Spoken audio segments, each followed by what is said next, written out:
တင်ပါဝန်းနေစရာကြုံလာတိုင်းရှုံးမပိနဲ့တငယ်ချင်းမင်းရုံမပြည့်ရှိစေပါ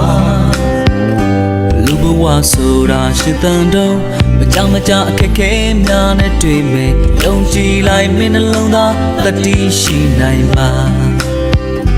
ပြန်ဆုံးမဲနေရမြတချို့ကရည်တွက်ထားကြမယ်သူကဘာမြေအနာဂတ်တွေလာဖို့